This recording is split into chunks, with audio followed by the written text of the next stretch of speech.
comienza La Trastienda de Invasión con Ramón Fernández.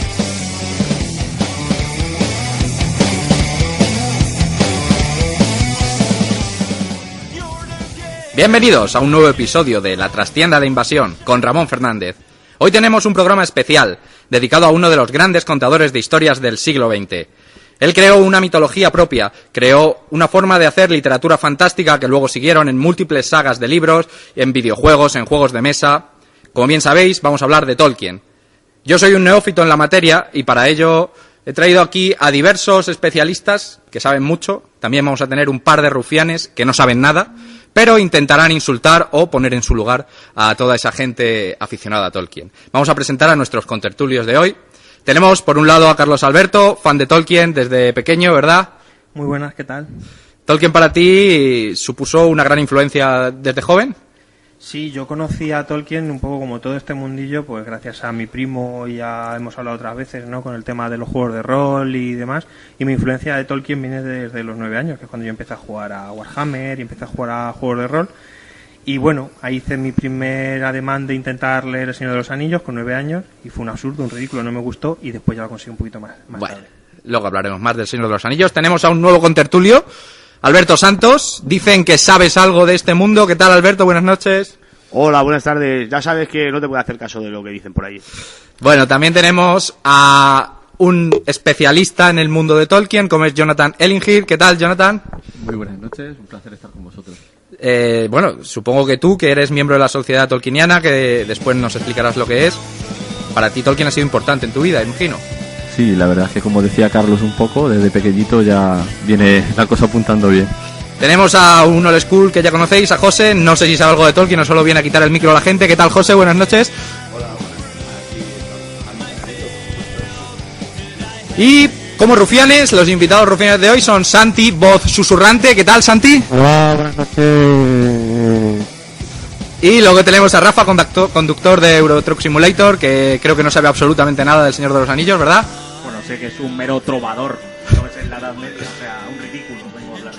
Este es el plantel que tenemos hoy, así que mientras suena Podcast to Myself de Bridges to Nowhere, comenzamos.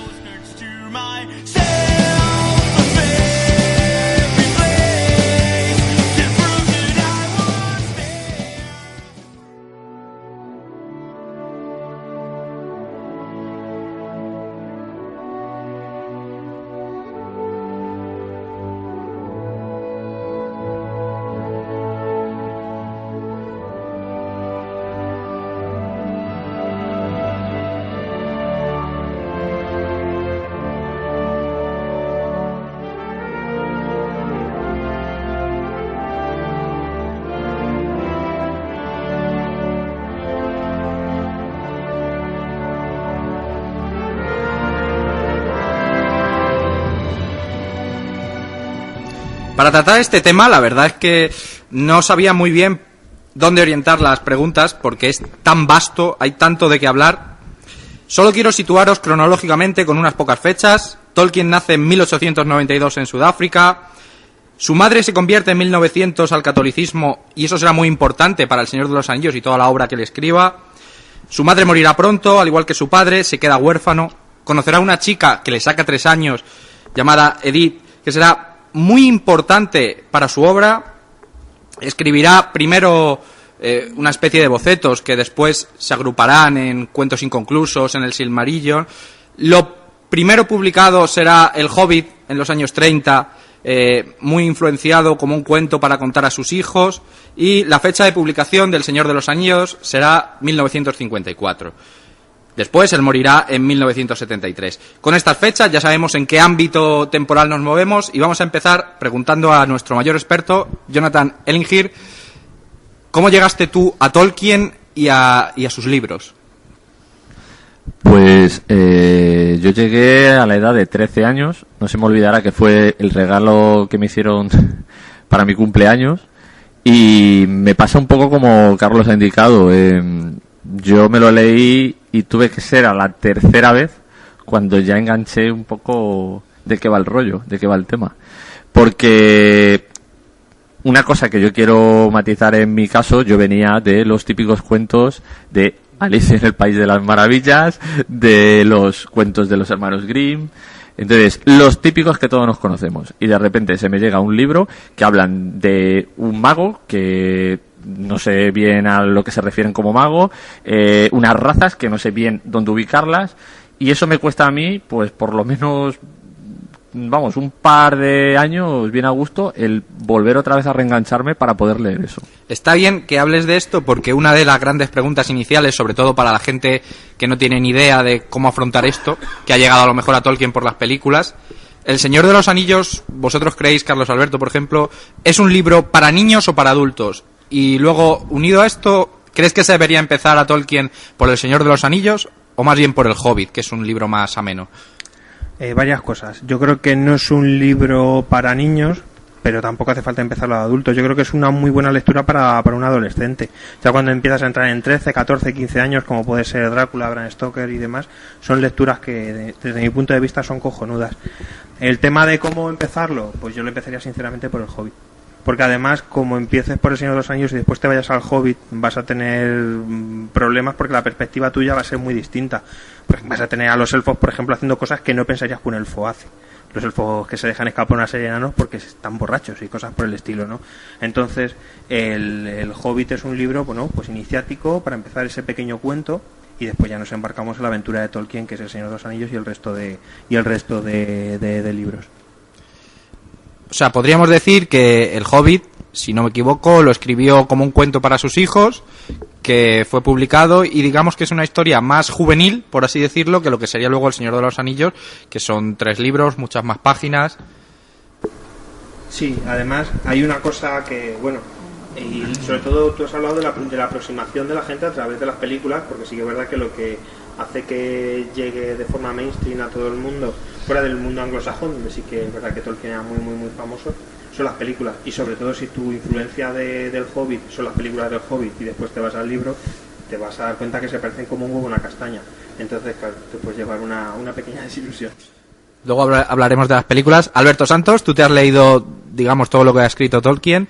¿Qué recomendarías acerca del orden de lectura? Y sobre todo, aparte de El Hobbit y aparte del Señor de los Anillos, hay una obra que es el Silmarillion. Eso descartamos totalmente que sea la primera obra para leer, ¿verdad? Hombre, como primera obra para leer, pues no. O sea, porque una vez que lees El Señor de los Anillos y El Hobbit, da igual el orden, dentro de que puede ser más asequible leer primero El Hobbit que El Señor de los Anillos. El Silmarillion, al leerlo, pues conoces muchas más cosas, tienes una base, sabes de qué están hablando, ubicas más a los personajes, algunas de las relaciones. O sea, si empiezas por el Silmarillion, con todo el batiburrillo que hay de nombres y razas, formaciones y demás, no te enteras de nada. O sea, es como si coges la Biblia y sin saber leer, o sea, es como si le das la Biblia a un niño de 3 años y quieres que se aprenda de memoria todos los versículos y demás. Muy interesante, porque siempre se ha comparado el Silmarillion con la Biblia. ¿Nos puedes explicar un poco de dónde surge el Silmarillion, Jonathan? Bueno, a ver, es una idea que Tolkien tiene. Hay mucha gente que apunta a que esto ya viene desde la guerra que él vivió, en lo que hay gente que apunta que se escribió en las trincheras, lo cual creo que no es así. Él cogió una fiebre, no sé si la fiebre en las trincheras, en la Primera Guerra Mundial. Entonces, con eso, cuando él fue retirado, fue por decirlo así de algún modo, el momento ideal donde él ya empezó a barruntar realmente esa idea que él ya tenía. Es una idea, como bien has apuntado, que en ningún momento él tenía un objetivo de publicarla. Es un mundo que él tenía en la cabeza, que realmente él lo que quería era entretener a sus hijos, y tenía claro ciertas cosas, entre otras, pues lo que tenía bien claro, creo que era el hacernos ver que hay realidad como una realidad alternativa entra en la cabeza de alguien, creando una cosmogonía, que es lo que crea él realmente. Él crea realmente lenguajes, él crea costumbres, él crea razas, que si tiramos un poquito para atrás, todo ya viene de una mitología ya creada, pero él lo da forma. Entonces, de algún modo, podemos decir así que el Silmarillion sale ya de su cabeza, de cositas que él tenía. El problema realmente es que, por desgracia, nunca sabremos cómo era su Silmarillion. No digo el Silmarillion como el que hay ahora mismo, sino su Silmarillion. Porque el Silmarillion que he publicado son trazos de ideas y de historias que tenían inconclusas y que a través de su hijo da luz, gracias a Dios. Claro. Sobre esto, bueno, hay que aclarar para la gente que no lo sepa que cuando murió Tolkien, su hijo Christopher se dedicó a recopilar un montón de escritos que él había hecho y después fue publicándolo.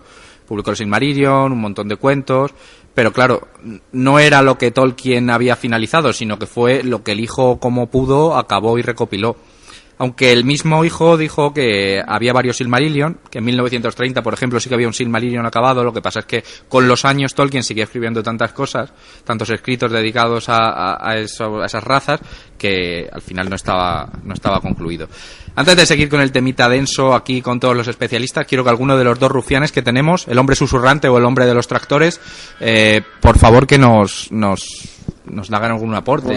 Vamos a ver, yo quiero preguntar una cosa aquí a los entendidos, que vamos a ver, esto es un pastiche de puta madre, porque vamos a ver, este hombre hace una cosmología y todo eso, y no pensáis vosotros cosmogonía. Sí, no pensáis vosotros que eso perjudica a la juventud de hoy día, porque la realidad sociológica de hoy día, vamos a ver. La juventud esté tranquila, que lo hay en audiolibro, no hace falta que lo lea. Sí, pero joder, que hay una cultura real, o sea, es una cultura que sustituye a la real. Entonces, si alguien se cría leyendo esto y admite toda esa cantidad de cosas... Pero me lo estás diciendo tú, susurros, que juegas al World of Warcraft.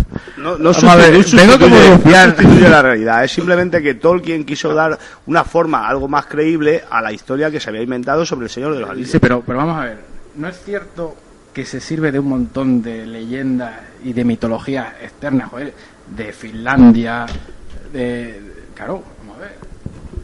No es cierto que no es totalmente original. Estás diciendo que está copiando cosas y, bueno, aquí veo a Carlos que te quiere contestar. ¿Qué hay de cierto en esa acusación?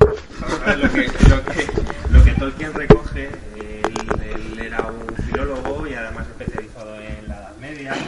Y bueno, era un auténtico portento para los idiomas, porque estamos hablando de una persona que a lo mejor conocía cerca de una decena de idiomas y tenía nociones sobre otros muchos, uno de ellos el castellano además, ¿no?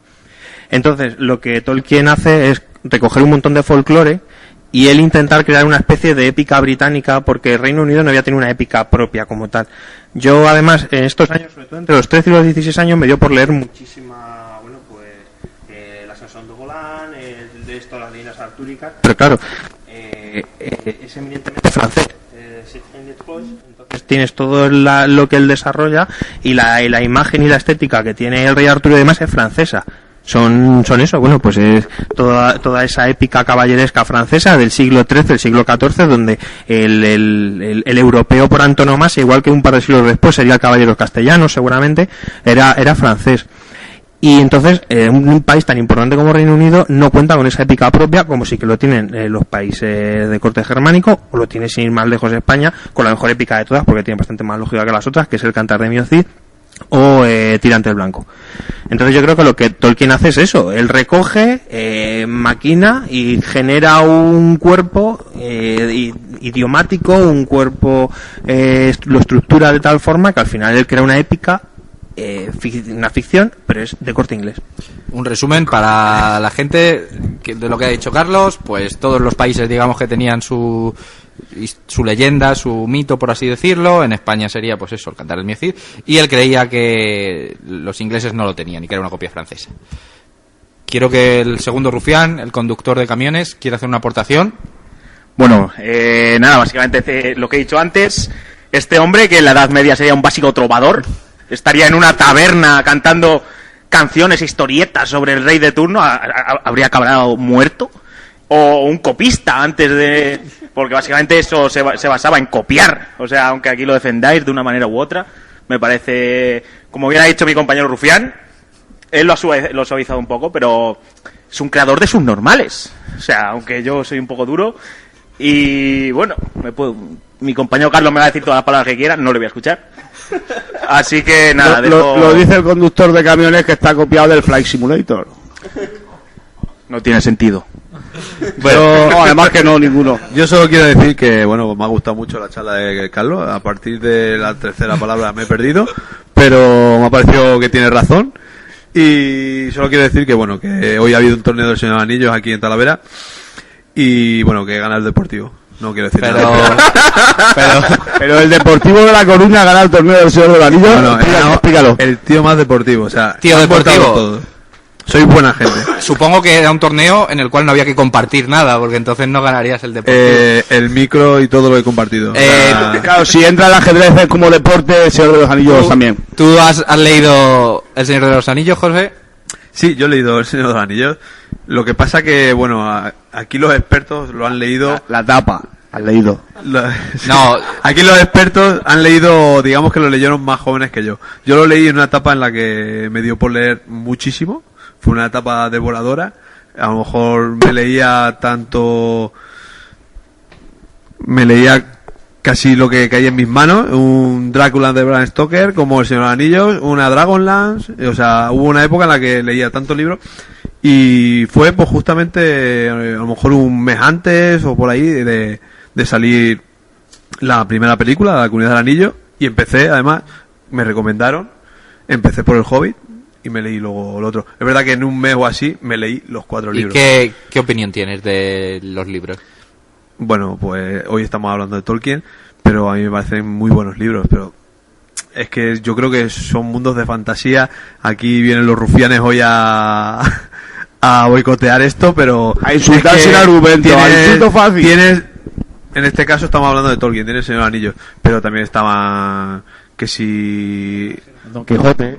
Había el granjero de Han. Claro, estamos hablando de algo que los niños ahora mismo pero cuentos inconclusos, la palabra de Beleriand. Si tenemos el Harry Potter, tenemos Harry Potter, ¿mejor o peor? Pues es más infantil. Los libros son más infantiles. Bueno. Para mí sí, para mí por lo menos la primera parte, lo que son los 2-3 primeros libros, se nota son mucho más infantiles que el papel que desarrolla Tolkien es más complejo con su lenguaje, se inventa canciones, se inventa un montón de cosas. El papel que desarrolla Dumbledore de Harry Potter en El Señor de los Anillos. Porque es otro personaje copiado, ¿verdad? Bueno, vamos a... Sí, Dumbledore está copiado del Señor de los Anillos, claro. Vamos a intentar aportar algún datito más, ya sabéis que esa es nuestra filosofía, que aprendáis alguna cosa, pero después también que os divirtáis. Quiero que aquí alguno de los 3 expertos me hable de la balada de Beren y Lúthien, que es una cosita que hay en el Silmarillion, que es muy importante en toda la cosmogonía de Tolkien. Pero para ello, primero vamos a ir a un descansito.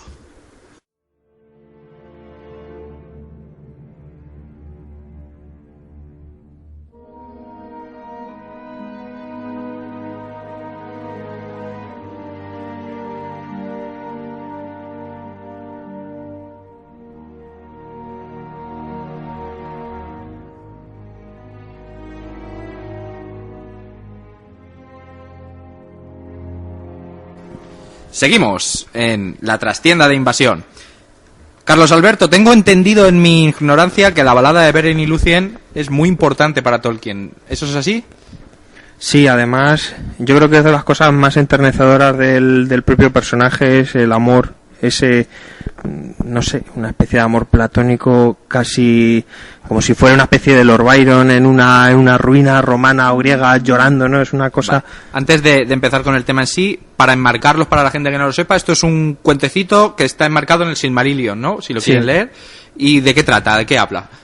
Bueno, yo con 14 o 15 años en el colegio nos hicieron hacer, pues, teníamos que escribir una poesía y yo al final hice una redacción, eran varios cientos de versos, me salió una barbaridad, el más largo del colegio fue el mío, iba sobre Beren y Lúthien y era, no me acuerdo muy bien cómo lo empezaba, algo así como entre Robledo Sayedo la fue a encontrar, ella era Lúthien, la hija de Melian, y yo empezaba, bueno, y yo me iba de madre. Entonces, Beren es un hombre, es un humano, que se encuentra con Lúthien, que es como el ser más hermoso del mundo, de la creación, y él se queda prendado de ella, y todo lo que hace él es intentar ganarse su amor y sobre todo ganarse la aprobación de sus padres, porque claro, sus padres, estamos hablando de un rey de los elfos y de una diosa menor, por decirlo de alguna forma, ¿no? Y eso es lo que hace Tolkien. Para él es eso, es su mujer, es un ser inalcanzable y es una historia muy bonita. Y después se desarrolla con el Silmarillion cuando le arranca el brazo el lobo y todas estas cosas. Y después es una historia que además en cierta medida se traslada a la relación o a la historia de amor entre Aragorn y Arwen. Alberto Santos, sé que sobre la historia de amor de Aragorn y Arwen, ¿tú opinas que es como una parte de la balada pero descafeinada, digamos? Sí, es descafeinada, o sea, es el mismo amor de Beren y Lúthien llevado al final de la tercera edad. Es más, como ha dicho Carlos anteriormente, más que un amor platónico, es un amor prohibido. Un amor prohibido porque es entre dos individuos de distintas especies, uno es mortal, el otro es inmortal, cada uno se debe a su pueblo. Pero es otra forma de ver cómo Tolkien, aparte de la lucha entre el bien y el mal, pues tiene esa conciencia o ese sentimiento sobre el amor. Decías antes que era muy importante para él porque creo que es algo que le pasó con su mujer, al ser mayor que él, pues era ese amor prohibido, inalcanzable, que tenía que tener unas condiciones. Y es una forma de ver cómo el amor puede triunfar sobre los factores adversos. Jonathan, no sé si tú sabes, tengo entendido que era tan importante esta balada que en las tumbas de la mujer de Tolkien y en Tolkien está puesto debajo de su nombre Beren y Lúthien. Sí, eso fue una petición expresa, parece ser de él, me imagino hacia los hijos, en el sentido de que cuando muriesen pues quedase un poco reflejado, ¿no? Creo que no es, o sea, fue quizá la primera persona, ¿no?, que quiso llevar ese trocito de su corazón y dejarlo ahí escrito. Han tomado mucha nota de ellos, pues luego gente que ha fallecido de Guerra de las Galaxias y le han puesto el nombre de su personaje favorito, lo que sea, etcétera, o su nombre de rol, que también hay por ahí cosas. Luego ya hablaremos un poco de rol, que El Señor de los Anillos es bastante interesante. Y una de las cosas que yo sí que noto es que pensar que Tolkien vive ese que decía Alberto, que decía del amor prohibido. Claro, es que es un chico joven, ella es 3 años mayor que él. Estaba de por medio su tutor, que en este caso era el padre. Sí, era un sacerdote. Un sacerdote católico. Efectivamente, un sacerdote católico. Bueno, y español además, para más señas. Eso que poca gente sabe. Sí. Entonces, pues, ¿qué es lo que ocurre? Que nos vemos en la tesitura, por decirlo así de algún modo, de que él la ve inalcanzable, aparte de que va pasando el tiempo y ella, cuando él muestra interés por ella, pues se da cuenta de que ella ya está prometida. Ella está prometida y... ¡Qué golfo! Para aquella época, tú imagínate, con 2 narices, él dijo, no, es que tiene que ser para mí. Entonces yo creo que parte de eso, ese tiene que ser para mí, es la lucha que tiene Beren y Lúthien. No tan acentuada la tiene Aragorn y Arwen, ¿no? Pero sí que yo creo que en el fondo refleja eso. Y una de las cosas más bonitas que hay, el encuentro que tiene Beren y Lúthien, lo tienen de verdad Tolkien con Edith. Es decir, en un momento determinado que estaban en el campo, ella baila para él. Y dice que era tan bonito que se quedó. O sea, ya si le gustaba, ya con eso dijo, madre mía, si es que me derrito. Entonces, es un toquecito muy, muy interesante. Santi Rufián, ante esta derroche de amor no puedes criticar nada. Creo, ¿eh? El señor de los chupetes. Super López cogió lo mejor de toda esa obra y hizo la obra maestra del cómic español. Seguro que todos estos lo han leído antes que El Señor de los Anillos y los ha influenciado. Vamos, es una mierda. O sea, vamos a ver, Tolkien si hizo un viaje en el tiempo, conoció a Hal y con todo tal, Hal hizo la obra buena y el otro volvió y dijo, voy a hacer esta mierda. Vamos. Bueno, entonces, si hablamos de viaje en el tiempo, habrá que hablar de Doctor Who. Vamos a omitir este comentario sobre Doctor Who y después de hablar un poquito de la balada de Beren y Lúthien. A ver, Alberto Santos, ¿cómo llegaste tú al libro del Señor de los Anillos? ¿Cuál leíste primero? En tren llegué. En tren. No, yo llegué por cuando... o sea, yo tengo el recuerdo de haber visto la película que se hizo que mezclaba dibujo animado e imagen real, que contaba hasta la mitad del segundo libro. Hasta el abismo de Hel. Sí, pero no llegan a, creo que no llega en sí al abismo de Hel, porque creo que acaba con la matanza del comando Uruk y el rescate de los hobbits por parte de Homer y demás. Y tengo el recuerdo de haber visto esa película, además creo en Navidades, de muy pequeñito, cuando solo había la primera y la segunda, y le decía a tu hermano, levántate a cambiar la tele. ¿No? ¿Tal? Y la verdad es que luego cuando Peter Jackson iba a estrenar las películas, como siempre he sido muy curioso y me gusta saber... Curioso. Sí, curioso. Sigue. Curioso. Sí, pues curioso y autodidacta. Y siempre me gusta saber de qué estamos hablando o de qué estamos tratando. Y dije, coño, pues yo me tengo que leer el libro para saber de qué va esto, porque... Bien. Entonces, mi madre me dijo, eso no te lo vas a leer en la vida. Y yo dije, bueno, pues tú déjame, pues tu tía lo tiene. Digo, bueno, pues se le pido a mi tía. Y me dejó una versión que traía los 3 libros juntos. Tenía que ir con una mochila, que entonces no había mochilas con ruedas. Hay que decírselo a los niños hoy día. No habían inventado la rueda. Iba con el libro a la espalda, ¿sabes? Por eso tengo chepa. Y yo lo empecé a leer. Y el caso es que cuando los hobbits abandonan la comarca, cuando aparece el primer Nazgûl, y se esconden debajo de las raíces del árbol, y se acerca el Nazgûl sintiendo el poder del anillo y demás, pues a mí se me vino a la cabeza la misma imagen de la película, con Frodo, Sam, escondidos debajo, el Nazgûl que se acerca, se le salen los gusanos por la manga y tal. Y bueno, pues seguí leyendo. Y cuando terminé el primer libro, fui al cine a ver la película, y efectivamente me pasó exactamente igual. Cuando salen de la comarca, aparece el primer Nazgûl, se esconden debajo de las raíces del árbol, y eso de verdad, para mí, me hizo volver a la niñez, a volver a ver esa película de dibujos animados, en la que 2 hobbits están allí escondidos, asustados, porque no saben qué es lo que está pasando. Qué bonito. La verdad es que no sabía yo que había llamado a Peter Jackson para decirle cómo hacer la escena del Nazgûl. Pero bueno, entonces entramos ya en el tema Señor de los Anillos, una obra larga, enmarcada en 3 libros. No sé cómo afrontarlo. Hablamos de la diferencia con la película para alguien que no se haya leído los libros. ¿Creéis que es mejor el libro comparado con la película, leerlo antes si no has visto todavía las películas? Yo creo que es mejor leer el libro antes, pero porque te va a completar mucha información que no tienes por qué ver o captar viendo solamente las películas. Yo creo que la ventaja, o las películas del Señor de los Anillos son buenas porque tienen un parecido muy alto al libro, o sea, el subproducto es muy parecido al producto, y los cambios que hay no son relevantes con respecto a lo que sucede en la historia. Bueno, cambios relevantes. ¿Meter a los elfos en el abismo de Hel?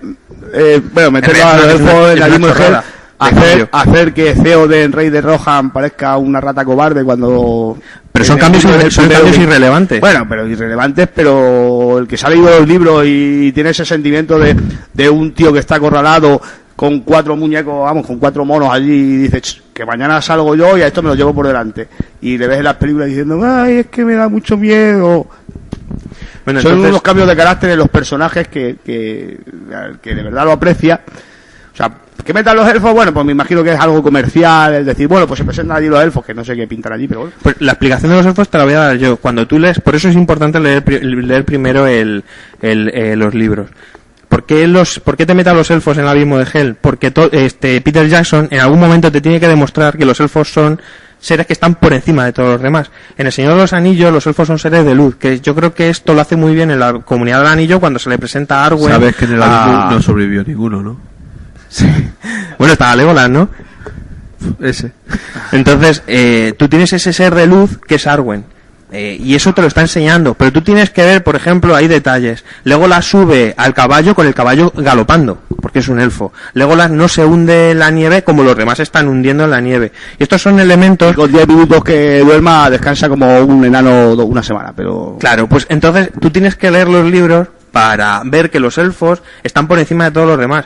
¿Cómo te lo hace Peter Jackson? Te los presenta en el abismo de Hel y tú ves que los elfos son élite y que un elfo tiene una capacidad destructiva brutal, y los elfos le dan miedo a los orcos, y los orcos y todos los seres de oscuridad sienten miedo a ver un elfo porque es un ser de luz, y esos son los cambios. Y ya para finalizar, entonces, ¿por qué creo que las películas en los Anillos son buenas comparadas con las del Hobbit, que es una mala película?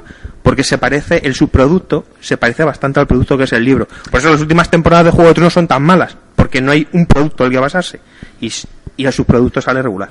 ha abierto un montón de temas que vamos a tratar hoy, pero antes de seguir con el tema serio, por así decirlo, veo aquí a un rufián que refunfuñaba en el fondo. Indignando aquí un poco porque, vamos a ver, todos estos datos que memorizáis ahí, vamos, increíblemente, ¿de qué vale todo esto? Porque, pues vamos a ver, la moraleja de la historia esta del anillo es que el poder corrompe y el poder absoluto corrompe absolutamente, o ¿para qué leéis esto? Vamos a ver, porque ¿qué sacáis al final?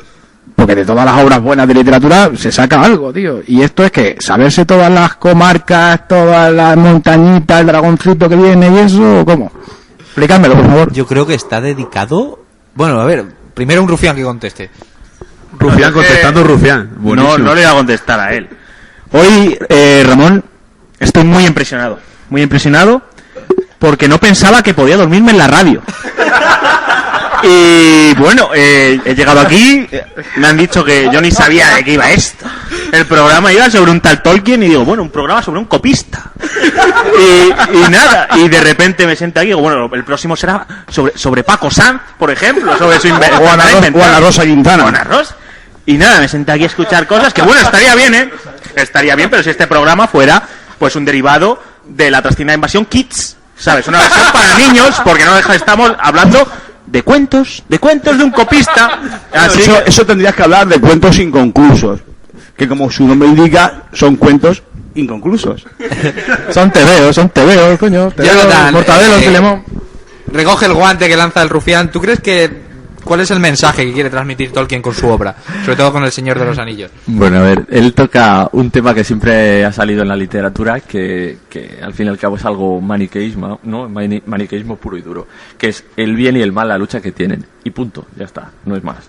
Lo único es que, en lo que he dicho antes, él lo traslada porque estamos hablando que es un profesor, que es muy buen profesor, que es alguien que para mí particularmente reúne unas características.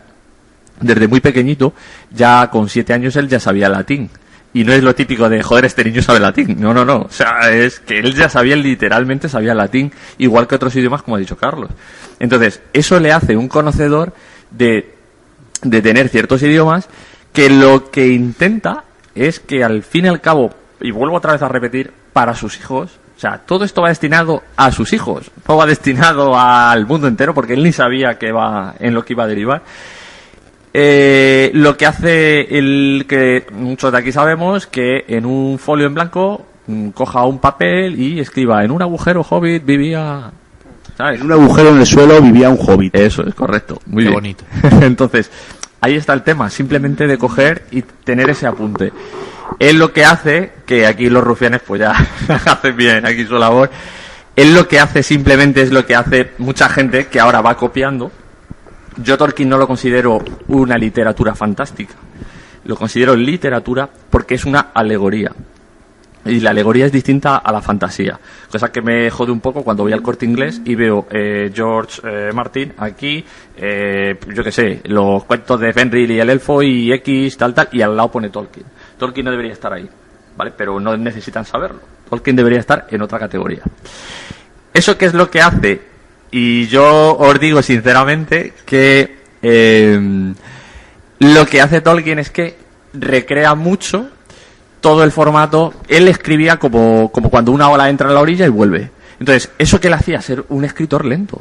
Pero claro, si estamos hablando de que creo que el Hobbit era... ¿Cuánto tardó? Una barbaridad. No sé si fueron 12 años o algo así. Una bestialidad. ¿Consideras a Martin rápido? Sí, lo considero rápido.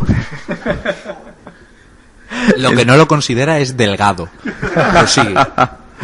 Pero sí es verdad. Entonces, ¿qué quiero decir con ello? Que él en ningún momento la única opción o el único objetivo que tenía era entretener a sus hijos. Era el único objetivo que él tenía. Y básicamente lo que hace es, pues vamos a crearlo. Y a través de lo que hemos comentado, crea una cosmogonía, él sin saberlo de un golpe, pim pam, y al final termina con eso. Vale. Vamos a entrar en otros temas porque hay muchísimos.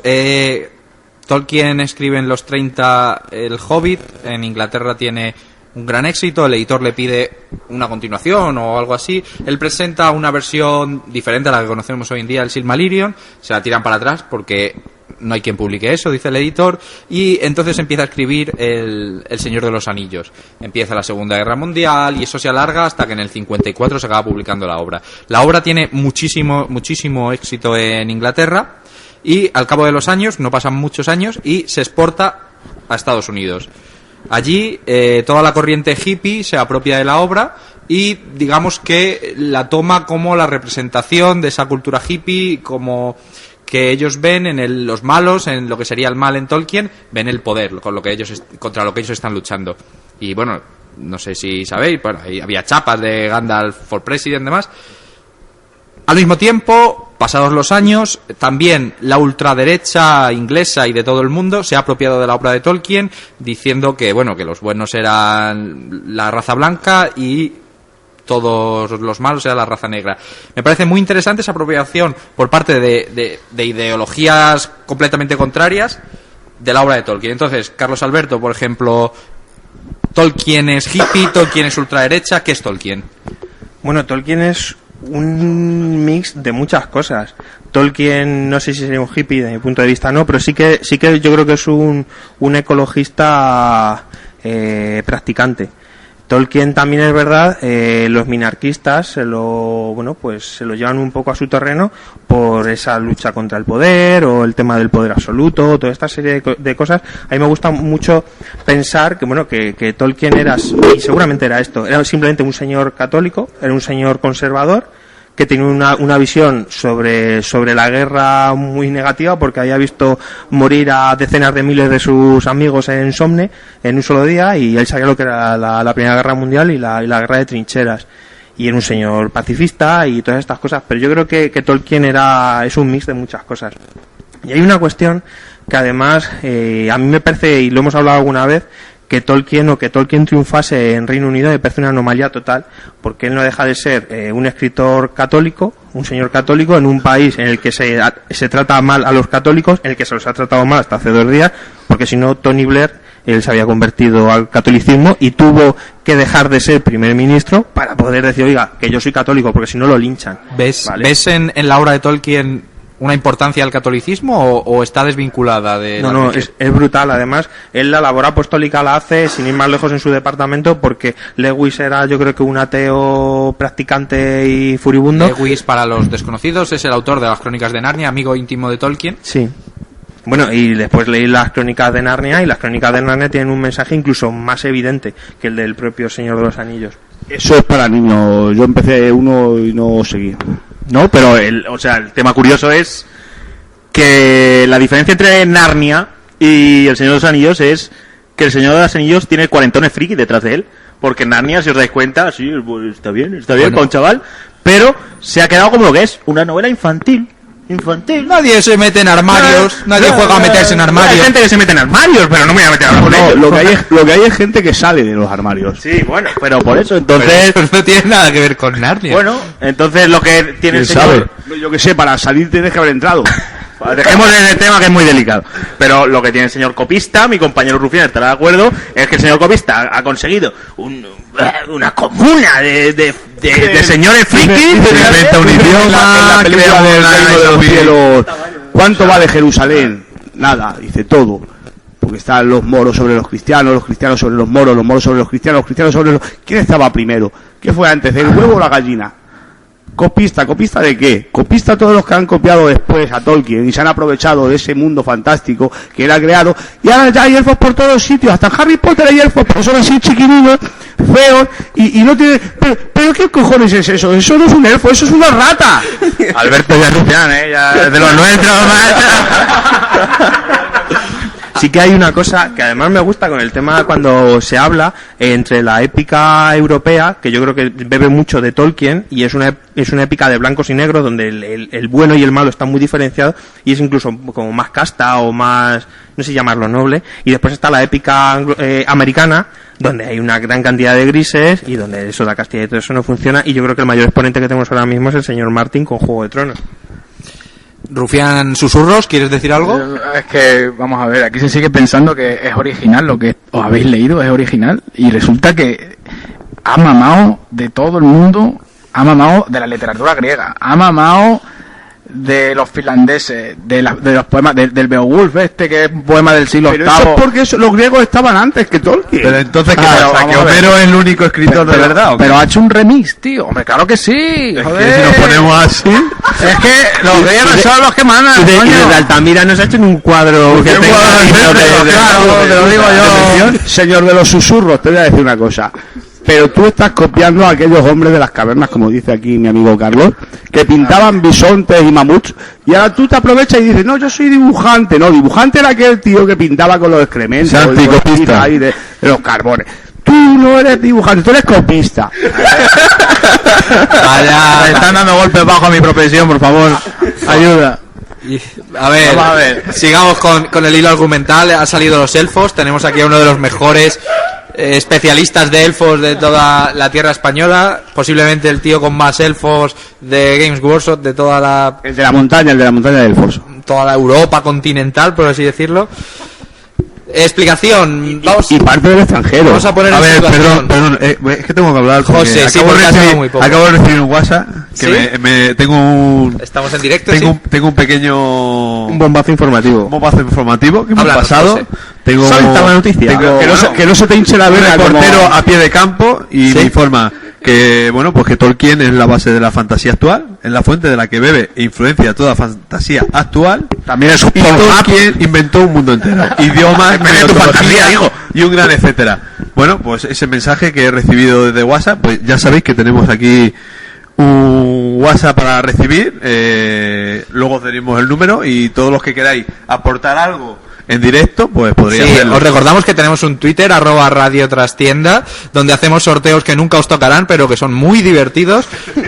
Os invitamos a que nos deis follow y que deis me gusta a este fantástico audio. Vamos a hablar de los pasan elfos. otro mensaje, yo sé, está a tope. Dame los mensajes, José. Gabelin culo duro y el otro ya no lo voy a leer. Un WhatsApp para gobernarlos a todos. Vamos a ver, los elfos, vamos a poner en situación al oyente. El mismo Christopher, el hijo que continuó la labor de Tolkien, dijo que durante la última etapa de su vida Tolkien había estado obsesionado con la metafísica de los elfos, porque podemos decir que la raza élfica eran seres superiores, cuasi dioses, que estaban metidos en un cuerpo mortal. Entonces ese dilema metafísico de cómo puede ser... Estás totalmente equivocado. O sea, eso lo ha dicho su hijo, no lo he dicho yo, Llegan aquí. Lo ha dicho su hijo. Pues su hijo está totalmente equivocado y nunca escuchó a su padre. La censura élfica aquí, vamos. La metafísica de los elfos. Carlos Alberto, háblanos de los elfos. ¿Por qué son los mejores? Bueno, para empezar, yo creo que Tolkien idealiza lo que vendría a ser un ser humano perfecto en un elfo. Entonces, bueno, él genera ese elfo. Tanto es así, yo creo que la importancia del elfo fundamental... Bueno, construye un libro como es el Silmarillion para explicarte bien lo que son los elfos, que es fundamentalmente lo que se explica en el Silmarillion. Los únicos idiomas que están completos y que tendrían una capacidad para generar un uso lingüístico completo son los idiomas élficos, son los únicos que él completa, que sería el Sindarin, y no sé si a lo mejor el Quenya o el Quenya, como se diga, también sería completo. A raíz de esto, antes de que continúes, quiero aclarar una cosa que no sé si será verdad. También lo dijo su hijo y demás, a lo mejor Alberto Santos me lo niega. Digamos que él era especialista, como ya hemos hablado, en lingüística, en filología, entonces empieza a crear el lenguaje élfico, el Quenya y el Sindarin. Y lo que él se da cuenta es que al estudiar el inglés o el resto de lenguas, todas las lenguas sufren una evolución. Está el inglés antiguo, el inglés medieval y el inglés que él hablaba. Entonces, el problema que él nota al crear el Quenya es que no tiene esa evolución. Y para crear esa evolución, a raíz de crear el lenguaje, tiene que crear una historia. Entonces, toda la historia que él crea viene a raíz del lenguaje que ha creado anterior. Es decir, ¿por qué cambió el lenguaje? Y para eso creó toda la historia desde el Silmarillion, la Tercera Edad y demás. No sé si... Son comparaciones, como decías antes, a la Biblia. En la Biblia, por ejemplo, te explican la Torre de Babel. Cuando la arrogancia de los hombres quiso construir una torre para llegar al cielo, para estar con Dios, y les cambió el idioma y para que no se entendieran, por lo cual la torre nunca se terminó. Los elfos, al igual que hemos visto en otras historias de la Biblia, a lo mejor de Biblias más oscuras o de ese otro lado de la Biblia, los ángeles están celosos de los humanos porque han sido bendecidos con la mortalidad, con ese fin de la vida, o sea, vivir una vida plena y hasta el día de tu muerte para vivir con Dios, pero tienen la opción de elegir. Los elfos en el mundo de Tolkien también sienten esa envidia de los humanos, sobre todo en los primeros tiempos, porque los elfos son los primeros nacidos, los hijos predilectos de Ilúvatar, que es el que creó, bueno, el que dio forma al mundo. Sí, para la gente lo sabe, Ilúvatar es Jehová. Es que Ilúvatar suena a Barrio Sésamo, suena a Ilúvatar, macho, me cago en 10. Llámalo X. Ilúvatar te enseña lo que es cerca y lo que es lejos. Ilúvatar en el lenguaje de los elfos era conocido como Yupi, Astraco y Ilúvatar, que vienen a contarnos que hay que ser bueno, coño, hay que ser bueno. Dejar los juguetes a los amigos. Completa tu posición sobre lo que estabas contando. Puto rufiano, me ha dejado terminar. Es que lo de con Ilúvatar me ha dejado tan roto que ahora mismo no sé cómo continuar. A ver, decíamos que para Tolkien los elfos era lo superior, no había nada mejor. ¿Y por qué? O sea, él estaba idealizando.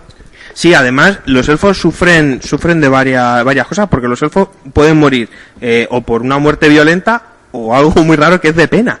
Los elfos pueden morir de pena. Al final ellos se alejan, su espíritu, por así decirlo, se aleja a lugares remotos donde deberían residir pues su espíritu primigenio, ¿no? Donde están esos elfos originales. Es una pena basada en la tristeza, en el cansancio. O sea, que puede haber un Aragorn el triste.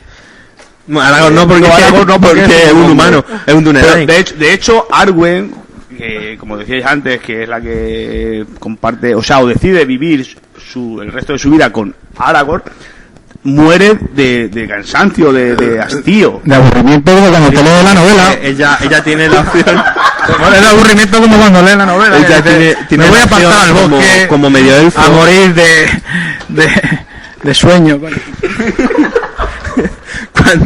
Cuando un humano y un elfo se juntan, bueno, pues los hijos son medio elfos y los medio elfos tienen la opción de acabar sus días o de vivir como un elfo, ser algo parecido a un elfo, o ser un humano. Entonces, bueno, digamos que ella elige acabar sus días. Sí, es verdad que los medio elfos, aunque elijan esa senda mortal, tienen vidas muy longevas.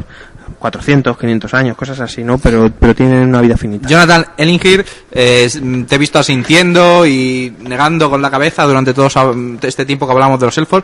Háblanos un poquito del tema, a ver.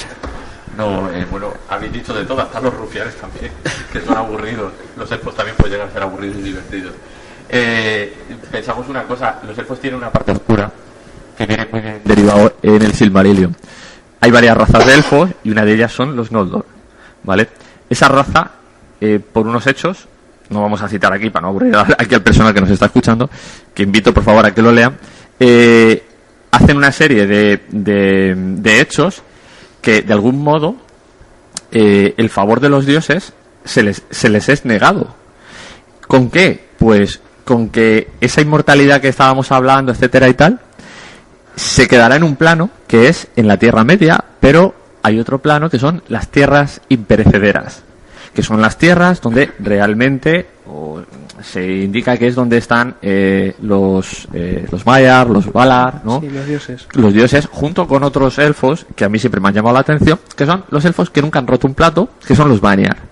Son elfos que siempre han sido los elfos de luz. Los que siempre han dicho, los elfos... Los que han pasado por el aro. Esto es, efectivamente. Y los Noldor no. Y entre ellos tenemos a nuestra querida Galadriel. Gracias a Galadriel, pues se jodieron unos cuantos de elfos. ¿Vale? O sea, ella es un último ejemplo de esa maldición. De hecho, los que, bueno, no seáis muy eruditos, pero habéis visto las pelis. En las pelis, ¿qué les pasa a nuestra querida elfa guapísima? Pues que se transforma de vez en cuando y parece una bruja ahí dando voces y esas cosas. Pues el tema es que la maldición a ella le tiene presa.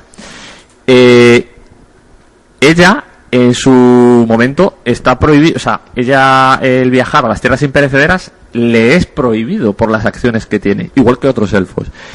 Pero, digámoslo así de algún modo, se resarce o tiene un momento en el que Frodo le ofrece el anillo único y le dice, mira, tómalo porque seguro que tú haces algo mejor que yo.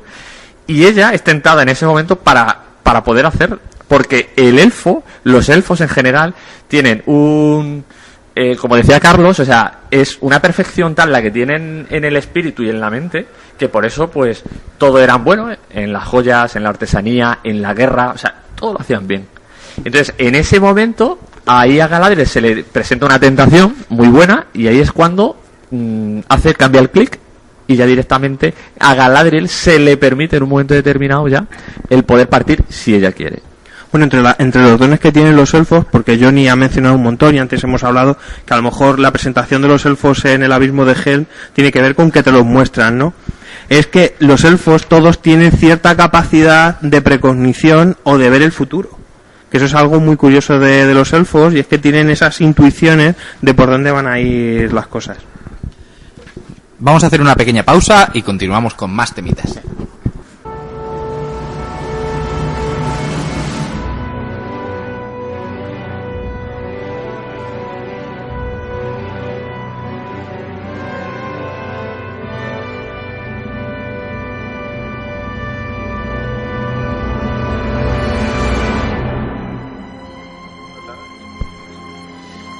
Hablábamos de los elfos.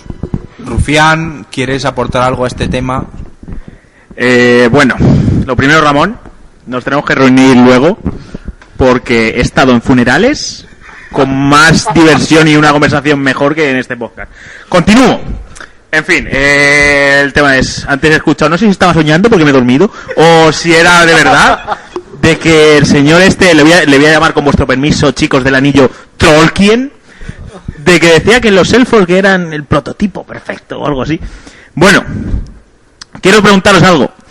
Este señor, el copista, en el momento que desarrolla estas historietas para niños, tanto que desarrolla la filosofía de los elfos, ¿los elfos cagan? ¿Los elfos tienen sexo? Los elfos se cagan en ti. No solo que los elfos cagan, es que generan un abono que es cojonudo para el campo, por eso hay tantos árboles y demás. Y además los elfos son como Guardiola y mean Colonia. Hay una cosa que ha nombrado aquí el Rufián, el sexo en El Señor de los Anillos, también hay que entender la edad en la que fue escrito, pero digamos que, a diferencia de lo que podría ser Juego de Tronos para un lector actual, no hay casi sexualidad en toda la obra de Tolkien, ¿verdad? No, es una cuestión pues platónica. Entonces la gente se ama, se quiere mucho, pero no deja de ser una obra muy muy pudorosa. Es una cosa que se da de por sí, por hecho, porque claro, si fulanito es el hijo de Menganito, es que sus papás han hecho algo, ¿sabes? Bueno, el Barrio Sésamo, de primer capítulo. Díselo a José el Carpintero. Sí, pero tú sabes lo de José el Carpintero, ¿no? Cuando salió con la escopeta, porque aparece un gorrión por allí, ¡pum, pum! Se da el tiro. Y dice, ¿pero qué hace José? Y dice, ¡pum! Mira, la última vez que estuve con una paloma, mira que los lió. Esto es un chiste de elfos. Jonathan, ¿quieres hablar del tema? A ver. No, simplemente lo que... que es muy bueno, tengo compañeros aquí muy buenos, futuros monologuistas. Bueno, no, yo creo que son monologuistas del pasado. Perfecto. Han venido de los 80. Bueno, aquí sí que es verdad que una de las cosas que los haters de esta gente de aquí, de Tolkien, ¿no?, pegan ahí bien fuerte, es que no hay sexo en la obra de Tolkien en ningún momento. Yo he leído por ahí que el único sexo que hay en la obra es el que tiene la araña. No sé si será... Sí, el de la araña será la que le picó a él, pero vamos, no sé, o sea... el tema es... ¿Spiderman no tenía sexo tampoco? El tema es que es una obra en un contexto, como estaba diciendo Alberto, cuando se creó, etcétera, por la época, y... si queremos que sea censurado, pues nada, le metemos ahí un buen contexto y ya está. Lo que decía Carlos es el que de la cuestión, que es muy platónico. Eso lo que hace es una contra, y es que los personajes los hace a los buenos ver y a los malos ver. Vale, o sea, no distingue tanto la maldad ni para arriba ni para abajo. Los personajes, hablo porque hay mucha gente que se mete con los personajes de que no tienen mucho carácter o mucha personalidad contundente, ¿vale? Son personajes lineales que llevan en una comunidad, en la Guerra del Anillo, en el Hobbit volvemos a lo mismo, un grupo de enanos, etcétera, que desempeñan una serie de historias, pero que no desarrollan un carácter el personaje, salvo el Silmarillion, que sí que se mete ahí de lleno, pero porque estamos hablando de que Tolkien escribe pero escribe el Silmarillion lo primero de todo. No estaba escribiendo ni para niños, ni para el Hobbit, no. Escribe, yo lo que tengo entendido, escribe el Hobbit, la que decimos como cuentos que para su hijo y demás, le piden una continuación, empieza a escribir El Señor de los Anillos y se da cuenta de que le falta algo. Y empieza a escribir el Silmarillion para darle forma a ese universo, esos lenguajes, esas relaciones de por qué los elfos odian a los enanos y los enanos a los elfos, etcétera, etcétera. Pero llevaba ya escribiendo antes del Hobbit, tenía un montón de papeles que luego se enmarcaron en el Silmarillion. Sí, efectivamente. Lo único es que aquí hay una cosa bastante mala que hace su hijo, que... Ahí quería yo llegar a su hijo Christopher. Su hijo hace cosas... Christopher. Su hijo hace cosas tiene buenas. nombre malo. Sí. Hace cosas buenas, pero también las hace malas. Y las malas son que él publica el Silmarillion cuando no debería haberlo hecho. Él debería de haber seguido haciendo lo que hace luego con el tiempo, que es seguir indagando. Johnny, vamos a poner en situación a la gente. Tolkien tiene varios hijos, pero hay uno con el que tiene una relación especial respecto a su obra, que es Christopher, con el que tengo entendido que le dedica El Señor de los Anillos y al final casi acaba diciéndole que lo está escribiendo para él. Y cuando Tolkien se muere, el que continúa con la labor de recopilar y publicar las obras de Tolkien es Christopher. Entonces, esa publicación, bien hecha, mal hecha, ¿qué opinas? Silmarillion mal hecha. O sea, la publicación que hace, la hace mal. De hecho, se puede contrastar, o sea, eso está en cualquier lado, que se confunden fechas, se confunde en términos, y eso lo que hace a la gente que estamos hablando, que está sumergida en este universo, es que esos fallos sí que los recoge.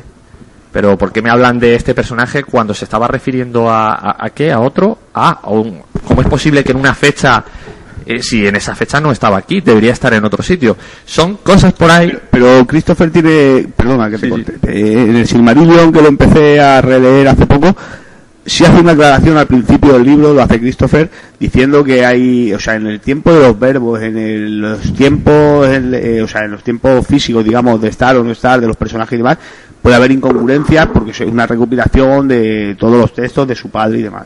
¿Qué daño hiciste, Christopher, cabrón? Carlos, ¿qué opinas de Christopher tú? Yo tengo una opinión regular de Christopher porque me parece además muy incongruente parte del trabajo que se hace con respecto a él y después lo que ha sucedido con Tolkien. Tolkien es una figura sacrosanta, no se puede... Christopher nos está mandando mensajes desde el más allá. Prosigue. Tolkien es una figura sacrosanta, su obra no se puede tocar, su obra no se puede continuar. Algo que yo creo que debería ser hasta necesario que alguien le echara restos y lo continuara, pues como se ha continuado Drácula, sin ir más lejos, 1 siglo y medio, 2 siglos. Luego Star Wars con el universo expandido. Muchísimas cosas. Lo que hace Christopher es el único que tiene cierta patente de corso para continuar cosas que su padre no tenía planteado publicar y por supuesto no tenía planteado publicarlas así. Y no sé si por una necesidad económica, porque la verdad es que todo lo que tiene que ver con El Señor de los Anillos es una fuente de ingresos muy importante para la familia, y además la familia siempre ha dado muchos problemas con todas las adaptaciones que se han hecho, las cinematográficas empezando por ellas. Yo creo que hace un trabajo de introspección o de búsqueda o de arqueología en todos los papeles y los legajos que tiene su padre, y a veces publica cosas que no deberían estar publicadas, o por lo menos en el orden que no deberían ser. Copió al copista, o sea, es el colmo ya, o sea, es Lucifer de la literatura, o sea... Mira, yo no quiero hablar más con esta gente, yo quiero hacer una advertencia a la juventud.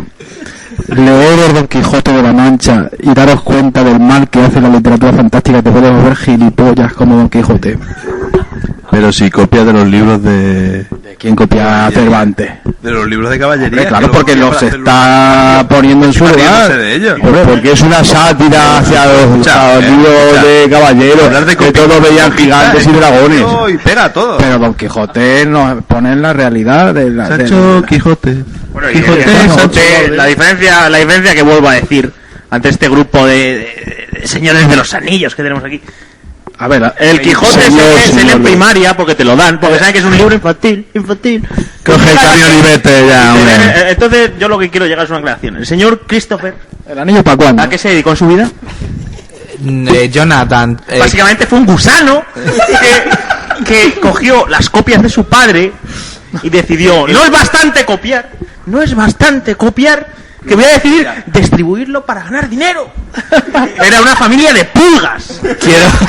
Quiero aprovechando esta cosa, Jonathan, como especialista, tengo una duda que me surge, que es ¿hasta qué punto Christopher, al publicar lo que se supone que son los papeles de su padre, la gente se fiaba de que era de su padre y no había nada escrito por él o modificado por él? Porque Christopher no sabe escribir. Pero es que te fías de que Tolkien sea del Tolkien, no me jodas. A ver, lo que ha dicho Alberto es muy fuerte, pero yo estoy con él. Que no tenía el genio ni la habilidad de su padre. Punto. ¿Nunca ha habido sospechas en ningún sitio de que Christopher modificara? Sí, sí que ha habido sospechas. Los hijos de Urin, que salió y que ha visto la luz. Dilo, no te cortes. No. Por favor, yo solo voy a decir que me parece un libro innecesario. Un tostón absoluto. Innecesario porque ya lo tiene, además. Innecesario porque te saca las palabras de Beleriand, donde te habla de Urin y de sus hijos, y luego te dice, los hijos de Urin, y te cuenta lo mismo, pero me parece pone 4 palabras más, 2 comas y un punto. ¿Y eso lo creó Tolkien o es una ocurrencia de Christopher? A ver, ahí está el espíritu de Christopher. Tolkien, vamos a ver. Es lo que están apuntando. Fíjate que ese libro vio la luz en la editorial Minotauro hace unos pocos años. Y, oye, yo quería ser testigo. Y, sinceramente, el día que de la publicación, ese día que yo fui a comprármelo a la librería, igual que, mira, me está comentando Alberto también, etcétera, y algunos cuantos fuimos. Pero, claro, de leerlo, tú esperas ¿el qué? El que te enganche, como te ha enganchado el Hobbit, el Señor de los Anillos, y no es así. Entonces, era como, ay, a ver, no. Pues no es. A ver, y según lo estás leyendo dice, esto ya lo he leído. Uy, esto no lo he leído. ¿Qué ponía? No, hola, vale, ya está. Esto ya lo he leído, fin. Se podría decir que la familia Tolkien eran unos vendedores de humo. Yo tengo una pregunta sobre la familia Tolkien.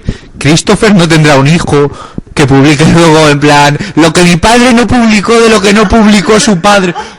Sería increíble, yo no sé. Está el nieto.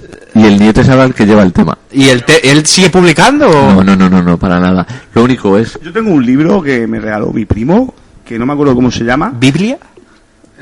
No, porque...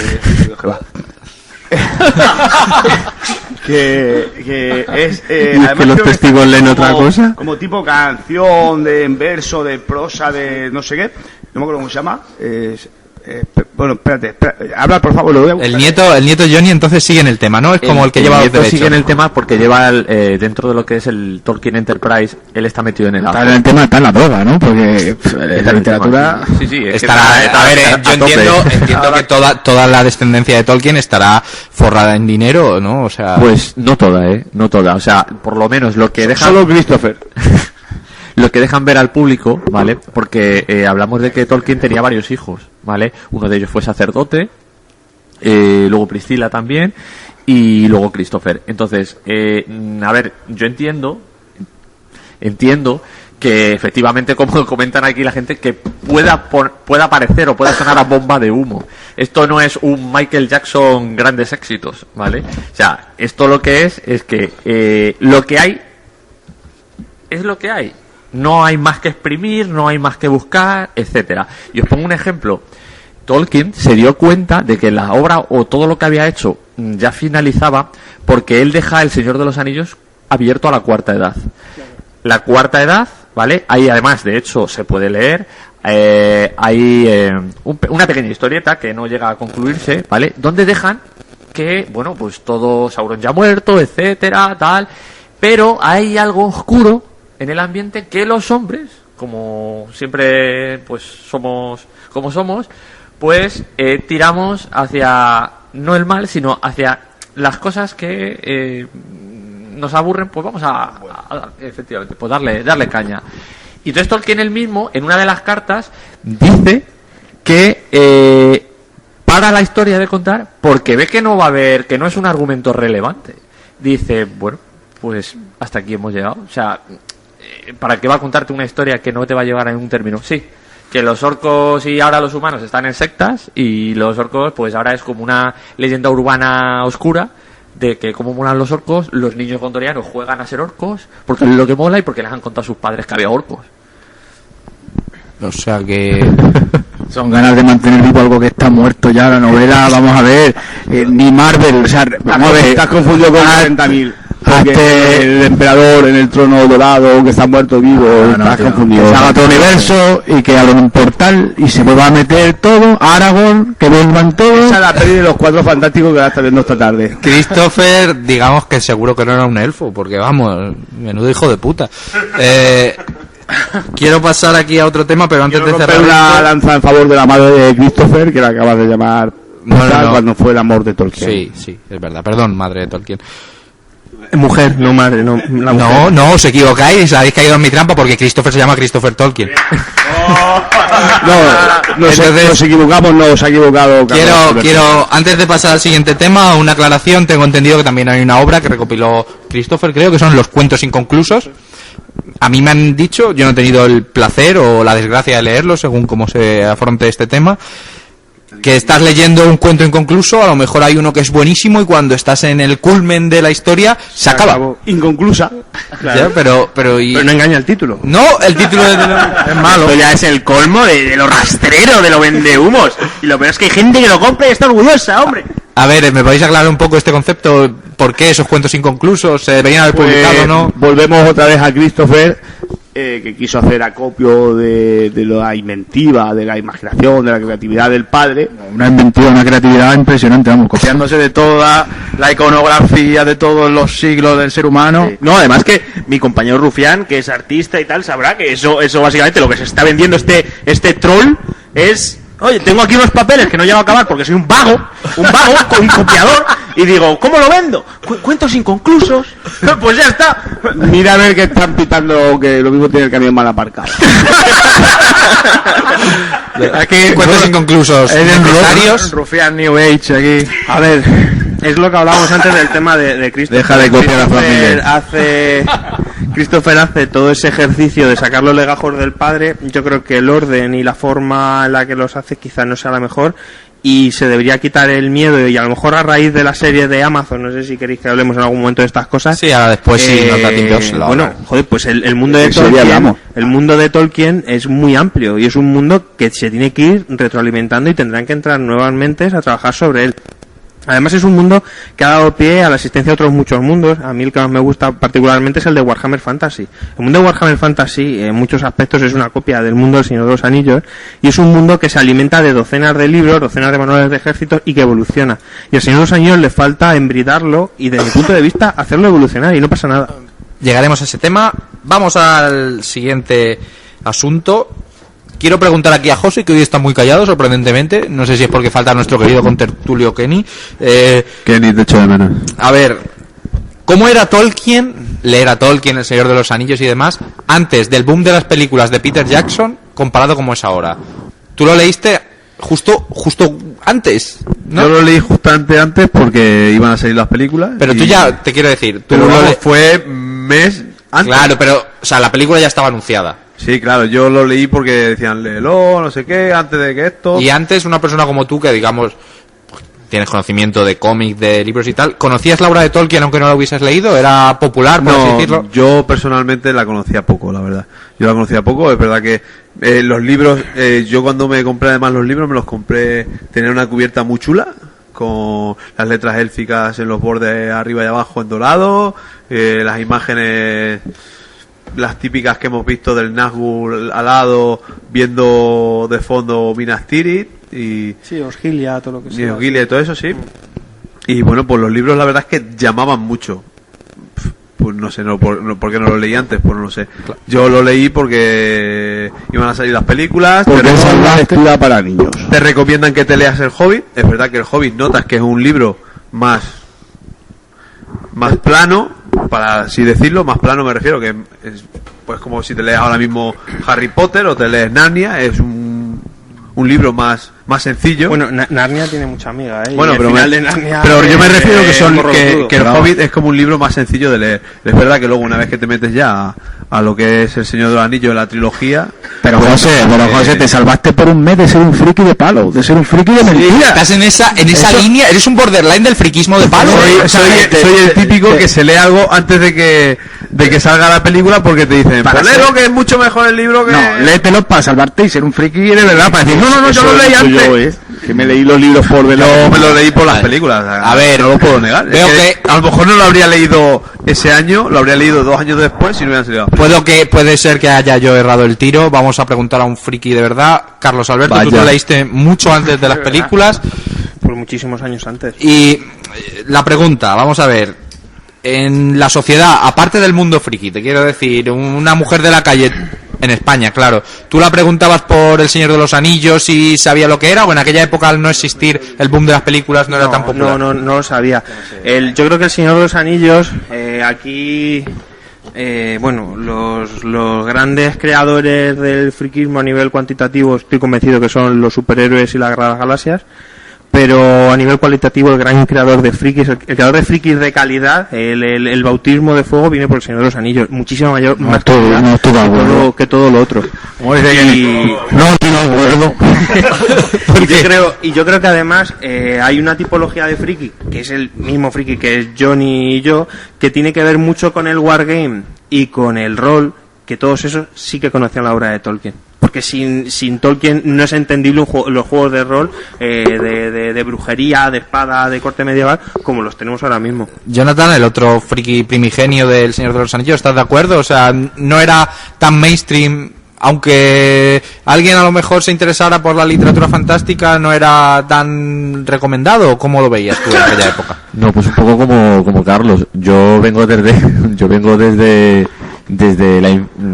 los 13, 14 años aproximadamente. La cosa viene de que salen en los 90, a primeros de los 90, sale una edición que publica York Enterprise, que es de MERP, ¿vale? Middle Earth, de la Tierra Media, donde tú juegas a ser tu propio personaje. Es un juego que está muy bien porque está avalado por Tolkien. Tolkien Enterprise tiene el sellito de calidad. Estamos hablando de Christopher, entiendo. Estamos hablando de Christopher. Bueno, Christopher en algún momento tenía que sacar algo, entonces... Y había miniaturas, acuérdate, no sé si eran las de Mithril que se llamaban, que eran las de Iron Crow, puede ser, que esa empresa quebró en los 80, en los 90, no sé. Yo todavía tengo alguna miniatura por ahí. Yo tengo una duda, ahora serio. ¿Tolkien en sí llegó a ganar dinero por sus obras o no fue hasta después? ¿Ganó dinero Goya con sus cuadros? Sí. Por favor, que alguien serio conteste. No, a ver, por desgracia él muere y sí que había visto, porque él tiene un detalle muy importante que yo creo que muchos escritores toman nota, que es que se toma la molestia en contestar las cartas que recibe de toda la gente, o en este caso vamos a decir frikis o interesados, ¿vale? En hacerle preguntas. Gracias a eso tenemos un montón de dudas resueltas en las cartas, gracias a eso. ¿Era la respuesta siempre lo hizo un mago o...? No, eso solo sale en Los Simpson. Pero ser simpático respondiendo las cartas le hace mejor escritor o... Sí, porque escribe más cartas. Yo creo que es malo y tiene que responder cartas para completar lo que no sabe contar, los libros, ¿no? Sin embargo, tengo entendido que por lo menos en Estados Unidos y en Inglaterra El Señor de los Anillos se vendió muchísimo, o sea... Sí que tenía una popularidad en el terreno anglosajón que a lo mejor en España no era así, ¿no? Sí, además, no sé dónde lo leí hace tiempo, ¿no? Porque es típico que sobre todo en Estados Unidos, pues que la gente, bueno, pues emita públicamente pues aquellas cosas que le gustan y demás, y no hay ningún tabú. Y bueno, pues el libro que más influye a los políticos americanos, senadores y demás, es la Biblia. Si eres republicano, por lo general después te gusta Ayn Rand, te gusta El Manantial o te gusta La Rebelión de Atlas, pero es muy típico que entre los 3-4 primeros libros o referentes se encuentre la obra de Tolkien, se encuentre El Señor de los Anillos. Entonces sí que es verdad que ahí impacta fuerte. Yo tengo que hacer una pregunta porque es que me lleva comiendo mucho tiempo. Y... ¿WhatsApp te lo han hecho? No, es una pregunta de... Es personal. Entonces, sí, es que ya llevo mucho tiempo y tenía que preguntarlo. Vamos a ver, si así como Tolkien resolvía dudas a la gente que le escribía, o sea, si tú vas en tu camión, en el juego ese de camiones, de esas cosas, o sea, si tú llamas al 112, ¿te atienden? Te atiende, o sea, si tú vas en el Eurotrack Simulator y llamas al 112, te atiende tu personaje que tienes en el GTA cuando hiciste la carrera de sanitario. Mira, por favor, señores, lo último que voy a aceptar son burlas después de haber venido a este tanatorio, porque es un tanatorio lo que estamos viendo hoy en este programa. Así que por favor no desviemos el tema del señor este del vendehumos y continuemos con él. Tanatorio Tolkien. Vamos a ver, las películas de Peter Jackson a principios del siglo XXI marcan un antes y un después, se hace súper popular toda la saga de Tolkien, El Señor de los Anillos, pero había habido antes adaptaciones tanto en forma de película, de dibujo animado, de cómic, videojuegos, juegos de mesa. ¿Vosotros visteis esas películas? Por ejemplo, Alberto Santos, sé que es fan de las películas de dibujitos animados que había antes. Yo la tengo en VHS y la tengo mucho cariño. No sé dónde la tengo, la verdad, porque... mucho cariño. Falta de amor. No. Es igual, las cosas no se pierden, simplemente se cambian de sitio. Falta de amor. Y no, porque tuve dos mudanzas muy seguidas y bueno, da igual, o sea, si no está en un sitio está en otro. Y tenerla la tengo, que es lo que cuenta. Fidelidad de todas las adaptaciones anteriores a Peter Jackson. ¿Qué tal, Johnny? ¿Cómo las ves? ¿Los dibujitos y demás? Eso. Bien, a ver, hay una obra que es El Hobbit y esa es muy curiosa porque no tiene nada que ver, pero nada que ver con lo que tenemos un poco a nivel de visión, ¿no? De diseño de personajes, porque lo que son elfos parecen gnomitos, ¿sabes? Lo que son enanos parecen otra cosa. Entonces, hablamos de un mundo en el que no hay nada a nivel de ilustración, no hay nada, o sea, todos son ideas.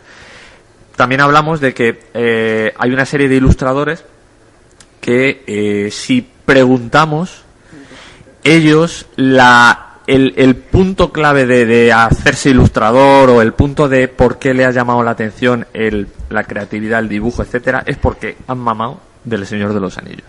No es el caso del Rufián Santi. O sea, que son copistas como el Rufián Santi. Pero eso, el hobby va sobre modelismo y eso, y carpintería y decoración de interior o algo, ¿cómo? Hay muchos hobbies, El hobby, macho, es como el que tiene todos los hobbies, pero, ¿no? a ti como artista, Santi, el Señor de los Anillos nunca te influyó. A ver, yo de pequeño los Masters del Universo fueron lo más cercano a la espada y brujería, ¿no? Que conocí. Películas como Willow, ¿no? Pero luego pasó esto del Don Quijote, ¿no? Leímos el Don Quijote con 10 años en el colegio Pero con 10 años no... Estás obsesionado con Don Quijote. Y no lo entendiste, claro, es normal. Estoy intentando contar una anécdota que... Ahora mismo salí con 16, 17 años y me parece, en primer bachillerato, y me parece una vergüenza que no se obliga a leer el Quijote entero, sino que te manden cuatro capítulos. El Quijote hay que leerlo entero, si no lo puedes votar y punto. Nos lo leímos en una versión escolar bastante gorda. Y la anécdota, o sea, por lo que yo tengo cierto rechazo por la literatura de fantasía es porque con 10 años vi lo que la literatura de fantasía había hecho a Don Quijote, coño, o sea, hay un montón de retazos en el Don Quijote que hablan de este tipo de literatura, ¿no? Él cuenta, ¿no? Pero a mí con 10 años me digo, coño, este tío se está volviendo gilipollas. Eso se lo hizo, como antes ha dicho aquí nuestro director del programa, Ramón Fernández, a los hippies de Estados Unidos cuando abrazaban árboles pensando que vivían los Ents. Pero eso no es culpa de Tolkien, eso era culpa de la droga y de los porritos y demás, ¿sabes? Y decían, mira que aquí estaba árbol, iban y abrazaban un árbol. Eso que fuman en la pipa, eso que fuman la pipa al Gandalf, que hostia, eso estaban los indios que fumaban la pipa. No, lo que fuma esa hierba tan chula. Por favor, continuemos con el programa. Yo tengo, una raíz de lo que habéis dicho, entre sueño y sueño que me he echado, lo he escuchado, de que hicieron series, ¿verdad?, de animación sobre... Sí, películas de animación variadas. Sí. Esto es los grandes salvadores, por así decirlo, porque llegan X personas que tienen cabeza y dicen, oye, este cuento que ha hecho el señor Tolkien, de repente lo están comprando gente de 40 años. ¿Por qué? Y claro, deciden, vamos a hacer una serie de animación para recuperar a los niños, a los verdaderos niños, no a los niños de 40 años que lo están leyendo y que se están montando sus películas. ¿Las películas de los 80 son más infantiles o tienen un toque adulto, Johnny? Hombre, a ver, al fin y al cabo no dejan de ser dibujos. Una de las, quizá El Señor de los Anillos, de Ralph Bakshi, que fue un fracaso, pobre, porque se quedó a medio gas, y precisamente por eso, porque no lo enfocó como debería. Hay algunas cosas que yo las veo bastante fieles al libro, o como yo lo tenía en la cabeza, otras no. El tema es que yo sí veo los dibujos esos, y más sobre todo de forma actual, yo diría que esos son pues para niños, o sea, enfocado para niños, y ya no digo el Hobbit antiguo, para un público infantil. Pero repito, ahora hay un daño, y ese daño es irreparable, que es Peter Jackson, porque Peter Jackson es un daño irreparable. Para mí Peter Jackson ha hecho en muchas cosas mucho daño, porque pensar una cosa, que hay generación ahora de los millennials y toda esta gente que ya entran con algo hecho, que es no fantasear, no crear, no, como decía Alberto, que él sí que tuvo la experiencia, y eso no se lo va a quitar nadie, que él leyó el libro, lo imaginó y lo vio en la pantalla. Eso somos poquitos. Es un gran problema, porque ahora cualquiera que lea el libro, si ha visto las películas, se va a imaginar a los actores de la película. Los pone caras, los Legolas pone es Orlando Bloom y Aragorn es Viggo Mortensen y así. Lo mismo ha pasado en Marvel. En Marvel, estoy imitando a Kenny ahora mismo. En Marvel ha pasado lo mismo. Que nos han jodido porque ahora le pongo al Tony Stark. Sabes que de esto te va a traer consecuencias, ¿verdad? Es una pena porque, bueno, pasa en todo. En Juego de Tronos, ya cuando te leas el libro y veas al tullido, pues es que te vas a imaginar la cara de subnormal esa que tiene, pero bueno. A mí me gustó mucho las 3 películas primeras. Sí, que las películas sí, pero los libros no, José. No, yo los libros me gustaron mucho. Y las 3 primeras películas me encantaron. O sea, es verdad que a lo mejor me pilló, como me leí los libros casi ahí rozando, pues a lo mejor me pilló que estaba en esa época de que todo lo que viera me parecía maravilloso. Las películas. Pero la primera fue la que más me gustó, además. Nadie duda que las películas... Las películas como película tienen una calidad innegable, son buenas películas. Como adaptaciones, no se puede decir que sean malas, porque aunque... Me parece de lo mejor adaptado de libros. Pero... Hay adaptaciones de libros que, vamos... Lo que ha dicho Johnny es verdad, que ya te va a crear la imagen mental de eso. Aparte de las películas y de Peter Jackson y de los dibujitos, antes de Peter Jackson había juegos de mesa, había juegos de rol, había videojuegos. El primer videojuego, por ejemplo, salió en el 82 para microordenadores, que era una aventura conversacional, ni siquiera había imágenes. ¿Vosotros llegasteis a jugar algo de eso antes de la película de Peter Jackson? Yo en mi caso, al juego de rol. A mí me tocó el juego de rol, el que os he comentado antes, de Mer, y luego también un juego de cartas coleccionables, que doy las gracias de que llegó a mis manos. Eso fue el año 98. A mí, que me llegó, porque las cartas porque el juego es anterior, sí. El juego es anterior. Pero a mí me llegó a las manos, y a mí me llamó mucho la atención, porque fue lo primero, entonces internet cero patatero, fue lo primero que yo pude poner imágenes de lo que creía que yo me imaginaba, y decía, pues mira la captación, un Balrog cayendo y Gandalf, y yo decía, ¿cómo? Pues mira, esto no me lo hubiera imaginado. Entonces, una serie de ilustradores que pusieron pues eso, la imaginación y las pues eso, los dibujos, para poder ayudar en un juego cooperativo. Bueno, no, perdón, al revés, es un juego de adversidades, etcétera y tal. Te lleva además era muy intuitivo, porque dentro de lo que era ese juego, abajo, en la parte de las cartas, te ponían citas. Sí. Citas de lo que te decía, la carta era, yo qué sé, algo oscuro. Pues tú cogías y decías, uy, mira, hablan del Nagul, y abajo te ponían un retazo de cuando aparecía un Nagul. Ahora que hablas del juego de cartas coleccionables y las citas, ¿qué sabes porque yo esto la verdad es que lo he buscado una vez en internet, alguna vez no lo he encontrado o me he perdido buscándolo? Sabiduría Kuduk. Sabiduría Kuduk es sabiduría hobbítica, es decir, de los hobbits. No sé, es Kuduk y no Kudul. Porque hay mucha gente que dice Kudul, no, Kudul es el clásico equivocamiento. Es de los enanos. Entonces, Kuduk, sabiduría Kuduk. Pero sabiduría Kuduk, también me rompí los sesos en aquella época de eso que es, y no, eso no hay nada por ahí, nada más que simplemente es como el libro rojo que escribe Bilbo, sí. Efectivamente, eso es sabiduría Kuduk. Eso es. De todas formas, claro, Johnny tiene la ventaja, y es lo que me pasa a mí, y es que hemos tenido un acercamiento al universo de Tolkien muy polifacético. Las propias cartas te dan muchísima información, y lo que más el tema de los juegos de rol. porque además había una implicación con qué idiomas habla tu personaje. Hostias, habla o strong, que al fin y al cabo es el idioma común, sería como inglés o latín o un idioma, la lengua franca, ¿no? Sería, hablan sindarín, hablan toda esta serie de cosas, y ese acercamiento se hace gracias al juego de rol. Y yo, para mí, el manual, más el único manual que yo conservo de aquella época de Jockey Internacional y demás, que después lo coge la Factoría de Ideas, yo creo que es, el único que conservo es el Señor de la Tierra Media 1, que es el que va de los elfos, los mayas y todo esto, y la cantidad de información que te da ese Génesis con sus Sansones y sus historias es alucinante. ¿Y todo eso estaba basado realmente en Tolkien o se lo crearon ellos? Bueno, ahí el pozo desde luego es Tolkien, y después, bueno, pues hay alguna cosa, alguna reflexión que tú puedes sacar a raíz de eso, pero es Tolkien, por supuesto. Una pregunta. ¿Vosotros creéis que World of Warcraft ha beneficiado o ha perjudicado? World of Warcraft ha copiado a Warhammer, además. No me pregunta. Mi pregunta es, ¿ha beneficiado? Ha copiado no Warhammer porque Fantasy. ya que está copiado el Tolkien, coño, pues... Porque estáis hablando de juego de cartas, pero ha llegado un juego que se ha follado a todos los juegos. Entonces, ¿ha beneficiado el juntar el LOL? El WoW. Pero como que el WoW, el juego de cartas del WoW se ha comido. No, hablo del WoW, del videojuego WoW, del Warcraft. Es que con ese nombre es fácil comerse a cualquiera. WoW, o sea, te vienes arriba. Los 80. Yo después. Johnny, ¿tú crees que el WoW y todos estos juegos que han venido después... O sea,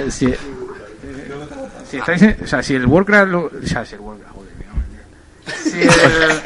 Si el Tolkien lo que pretende es que el lector se sumerja en un universo que se ha inventado, no sé qué, a través de la lectura, algo que supera, o sea, la inversión en un juego, en un MRPG de estos que estás creando ahí, estás jugando ahí en tiempo real y tal, supera con creces el hecho de la pregunta de Rufián, Santi y Susurros se puede resumir, Johnny, o sea, todo lo que posteriormente, digamos, ha copiado al Señor de los Anillos, como puede ser el WoW, ¿eso tiene un sentido inverso, en el sentido de que a lo mejor alguien que juega al WoW se muestra interesado en el Señor de los Anillos, o no tiene por qué? O...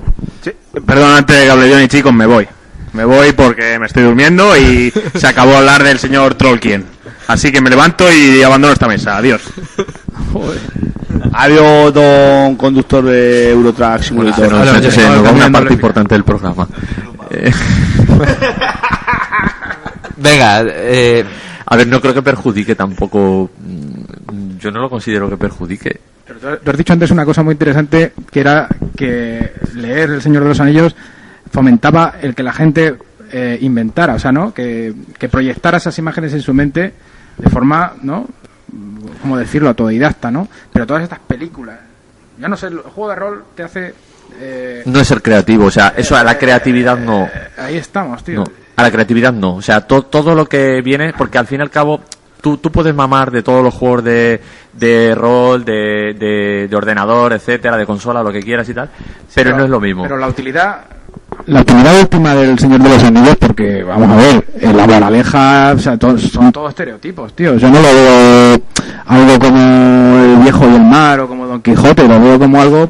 Qué obsesión con Don Quijote. Es que Don Quijote, tío, es como el paradigma del antihéroe, tío, y para mí se está meando en toda la literatura fantástica. Se está meando porque la realidad nos pega una hostia a todos en esa novela, ¿no? En esa obra maestra. Pero la utilidad que yo le veo a la literatura fantástica, que me gusta, a mí ya me da, aquí soy Rufián, pero mira, me gusta, ¿no? Vale. Ahora que se ha ido... Al contrario, que no me gusta la literatura fantástica. A mí me gusta por la utilidad que creo que tiene que despertar la imaginación, porque más allá de eso, las lecciones que está dando de vida y de... a la juventud, no sé, porque todo lo que es la realidad histórica que nos rodea desde los griegos, tío, yo creo que aporta mucho más a la juventud que la literatura fantástica. Que los griegos son reales. O sea, porque tú lo has leído en un puto libro donde dice que los griegos se juntaban allí y decían, vamos a debatir, y entonces tú vas y te lo crees. Pero vamos a ver, deja de hablar del WoW, que es un juego de niños ratas. Acabáis de derruir Atenas. A ver, hay una cosa que sí que es interesante a nivel filosófico, que es, estamos hablando todo el rato de literatura fantástica, y realmente toda la literatura es fantasía, porque todos son historias que no existen, entonces es muy difícil delimitar qué es fantasía y qué no. Pero a raíz de esto que habla del WoW, Santi, ¿cuál creéis que ha sido la mejor continuación o la obra inspirada en Tolkien, ya sea Dragonlance, el mismo Martin, todo lo que le ha continuado? ¿Cuál creéis que es la mejor obra o la que más continúa el espíritu que hizo Tolkien? El universo de Warhammer Fantasy. El universo de Warhammer Fantasy murió hace unos años. Entonces lo mataron. El universo de Warhammer Fantasy lo mataron. Lo cambiaron de dimensión. Yo creo que Barrio Sésamo... Claro, por eso digo, pero si yo hablo de Warhammer Fantasy y no de Warhammer Age of Sigmar. ¿Estás de acuerdo, Johnny, en eso? Yo es que el problema es que Warhammer a mí ya se me escapa. Pero, por ejemplo, Dragonlance, ¿cuánto debe a Tolkien? ¿O toda esa rama? Sí debe. Dragonlance, sí. Bueno, pues fíjate, yo ahí soy de la opinión, porque además el universo de Warhammer, igual que hay una contra, decir, Tolkien va a crear su propia épica británica, hay una serie de juegos de rol que nacen que tienen que ver con esos juegos de dragones y mazmorras y nacen en los Estados Unidos, ¿no? Y hay una contra en Reino Unido que se llama Warhammer, porque es otra cosa. El rollito, es que a mí me pasa, y yo lo he dicho y la gente le sorprende, a mí la literatura fantástica no me gusta. Leo algunas cosas porque me interesa mucho el tema, pero reconozco que no es de calidad, o por lo menos a mí no me termina de gustar comparado con otras cosas que sí que me gustan. Pero esa épica europea como el Warhammer comparado con Dragonlance tiende a beber de Tolkien en que es más importante la geografía, la toponimia, es más reflexivo, hay mucho invento de idiomas y demás. Sin embargo, esa épica como estadounidense o americana, lo que le va más es la marcha, es mucho más de acción. Y entonces yo creo que Warhammer Fantasy... Hay invento de idiomas en los que están leyendo el libro y dice... ¿Dónde estaban? Dijo él en Sindarin, pero no te escribe en Sindarin. Te dice que lo dijo en Sindarin, pero no te ha inventado un idioma en el que tú lo leas y después te diga... Alkenaton no sé qué pero ¿a qué te refieres? Pues me refiero a que tú te coges el libro... Bueno, yo es que además antes lo iba a decir, antes de empezar el podcast con Santi... En la Dragonlance, no sé si es en la guerra de la Dragonlance o tal, como hay, ¿cuánto hay? 10 o 12 millones de libros distintos. Sí, hay un montón. Y estaban por allí, no sé qué, que bueno, que todavía no habían encontrado ni dragones ni nada, y de pronto aparecen con el hacha de Juma, montados en dragones, y tú dices, ¿cómo han llegado allí? Da igual, no, o sea... Lo hizo un mago. Sí, es la explicación de dragones y mazmorras. Y aparecieron montados en dragones con el hacha de Juma, y dice... Y entonces dijo, ¿y de dónde vienen los extranjeros? Dijo él en tal idioma. Pero te lo dice en castellano, escrito. Claro, sí. Lo que tiene la literatura. Tienes que figurar que lo dice en aquel. Pero es que la Dragonlance, Reino Olvidado y todos esos que beben todo de Tolkien están pensados simplemente, como dice Carlos, buscar más lo que es menos el fondo y más la acción. Lo que le quiera. Lo que se dice paja. No se le ocurriría. Pero por eso Tolkien es tan bueno, porque creó más todo. Rápida. Bueno, lo que no se le ocurriría a nadie de la Dragonlance, hacerte una introducción de que unos señores para salir de una comarca o de un país se tiren 150 páginas andando por el campo cantando. sí. Eso no lo hacen. Vamos Ni a te va a explicar hacer- durante 150 páginas lo que sucede en el campo. Claro. Vamos a hacer una pequeña pausa y acabamos con la sección de preguntas rápidas y finalizamos.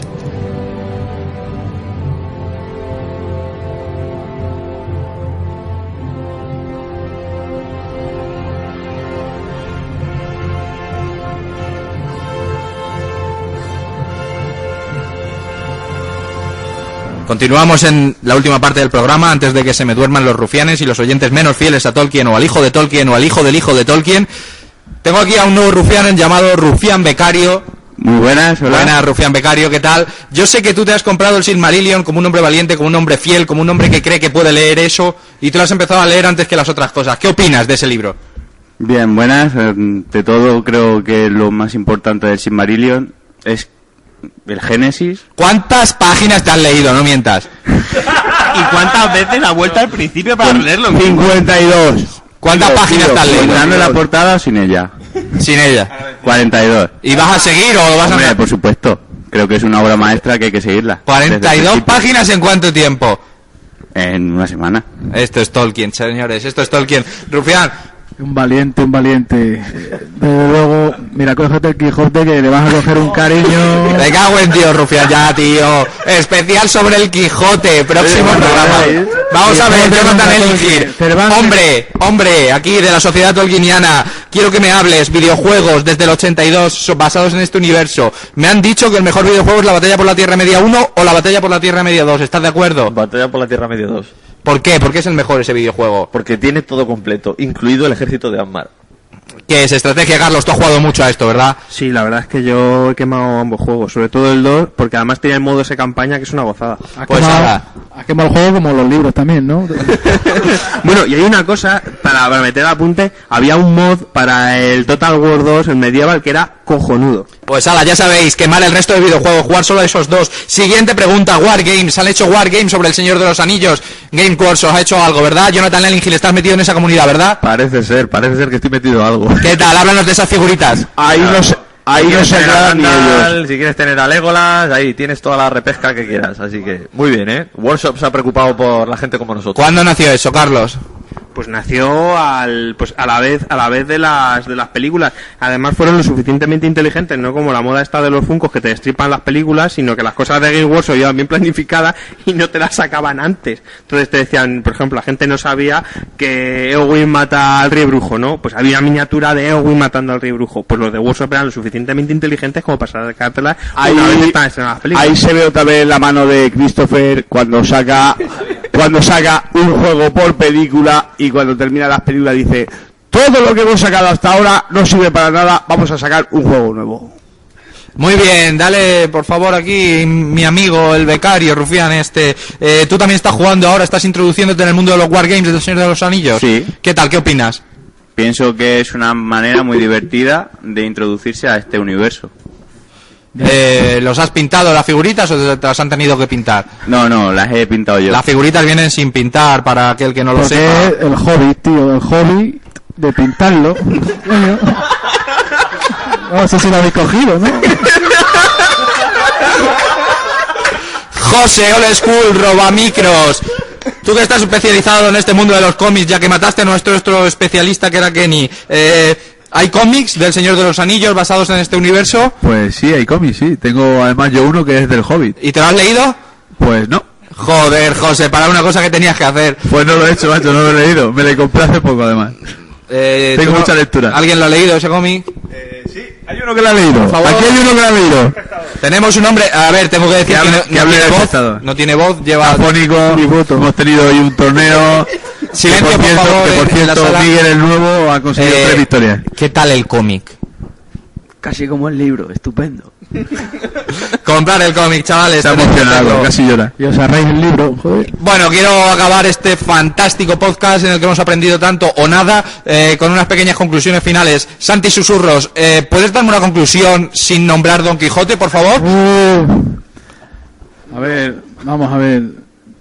Todo aquel que vea las películas ya está corrupto como Sauron hasta las cejas.